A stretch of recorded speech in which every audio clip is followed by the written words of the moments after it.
By this time I was getting regular royal commissions and asked to do many events where the Queen was in attendance, putting out her special form of humour and smile and happiness to make people realise that she was still Queen of the Commonwealth and of the whole country at the same time.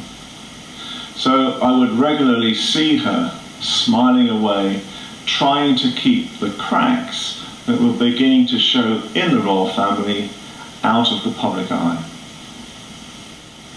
But one person, though, who was always expected to be the doyenne of the royal family was the Queen Mother. She never had anybody talk against her in her entire life and lived the real life of a queen. I remember photographing her in the early days of my career and then doing some more commission events with her as she started going to her 80s and 90s. Then the inevitable day happened. By this time I was also working with John Major's government behind the scenes at Number 10. He was always very troubled about the royal happenings. He had to announce one day the divorce proceedings between Charles and Diana. He felt just as much dismayed as did the whole of the country. Soon after, if you started to Google Charles and Camilla, images started coming up of the new romance. Then probably one of the worst days of my whole career, the day that Princess Diana died and then her funeral. I was asked to work in America at that time for Good Morning America. I had already just started in broadcasting, away from photography, and I think probably just as well. Diana and her memory was very close to me, as you can imagine, and then to watch this funeral and even commentate on it in America was probably one of the most daunting tasks I ever had to do. I well remember the looks on the Queen's face as she had to face the public gaze and the TV cameras. I remember the looks of William and Harry and Charles and the Duke of Edinburgh as they walked behind the coffin. It was probably one of the hardest things they admitted they ever had to do. They had to appear to be still part of the royal family, yet at the same time they were grieving sons. The history behind our entire project, The Royal Child, talks about public duty. It means in reality that even on days like this, there was no such thing as private grief.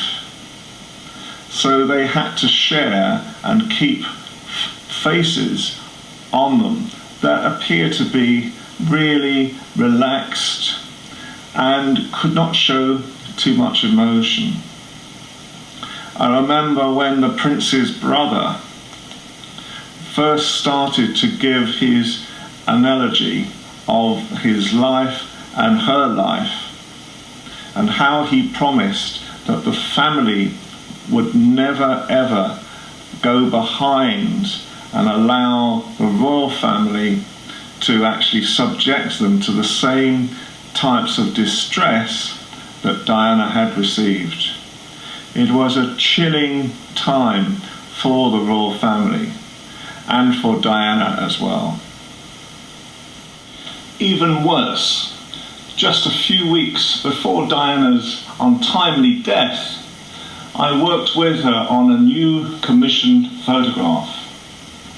She seemed happy, smiling, and the old Diana we had got to know and love, and full of life again. What a shame that I had to take one of the last commissioned photographs of her. Inevitably, over the next few years, it was a solemn time for the royal family. And there were very few royal commissions of any standing at all to actually work with. There was an understanding to leave Charles and William and Harry alone, to actually allow them to grieve in private. I know of stories about what happened during that time, but my lips are always sealed on these types of events. And eventually, Charles started dating Camilla again. I remember times of when this first started happening, and I was doing the occasional royal photograph. But eventually, happier times happened, and the start of a new generation of royal institution and dynasty. And this started with the wedding of Charles and Camilla, that had the blessing of the Queen and the two boys too. But even more exciting times were to come for me personally and for the royal family too. Personally, one of my own major milestones was when Helena Shard, my current business partner, came into existence as a royal photographer working with me as well. Her charm, her efficiency really bring great strengths to myself and photography and to the business.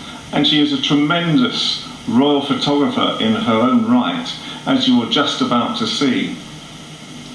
In this picture, we had actually started doing our own royal events, and this was Prince Charles congratulating Helena at one event in Wales.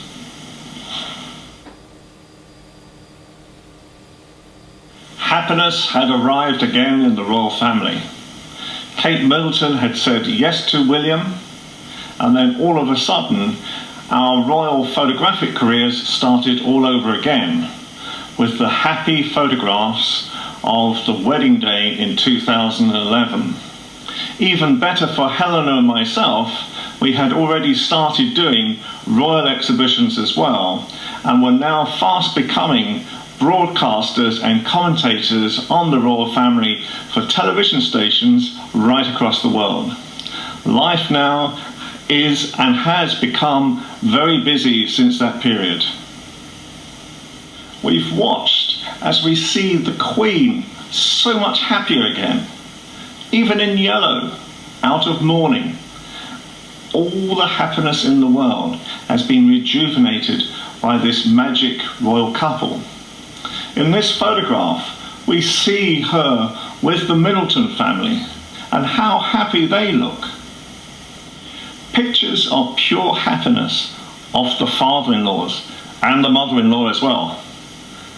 So it shows that the Middleton family with the royal family have now created this wonderful new dynasty that we talk so much about in the Royal Child exhibition. Whilst at the same time we see old favourites really now flourishing. Look at the smile on Camilla's face and the studied happiness when they are both together on public duties. To the happiness of the news of Kate was pregnant, and now of course baby George is on the scene, and so is the Royal Child exhibition as well.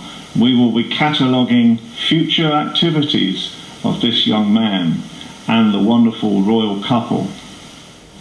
So, what are you going to see in China?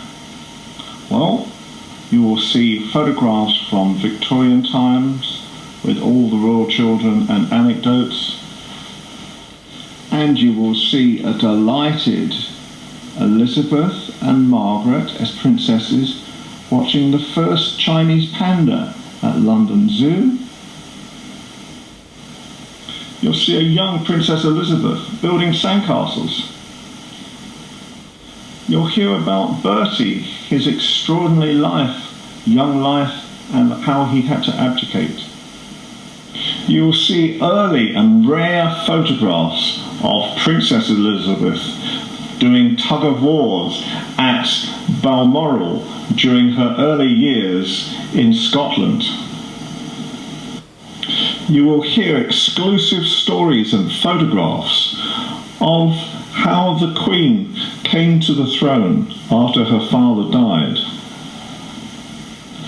You will see exclusive photographs that we have in our collection of the period of the royal wedding and the coronation.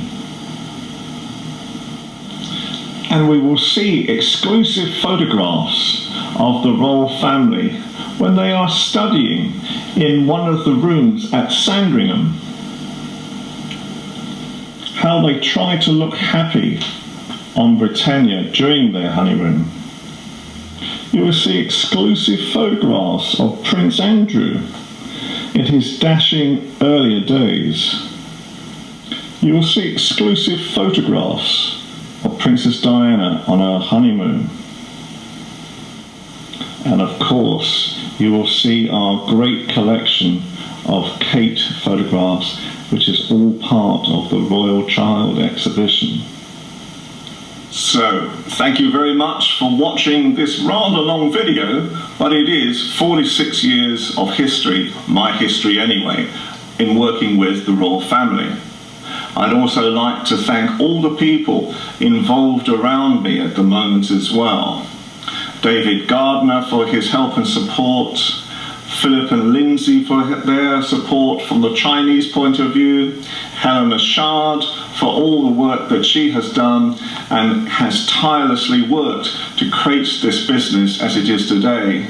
Maria Antonou as well for doing all the video work tirelessly and putting up with me at the same time. So from London, this is Ian Pelham Turner from the Royal Child saying goodbye for now.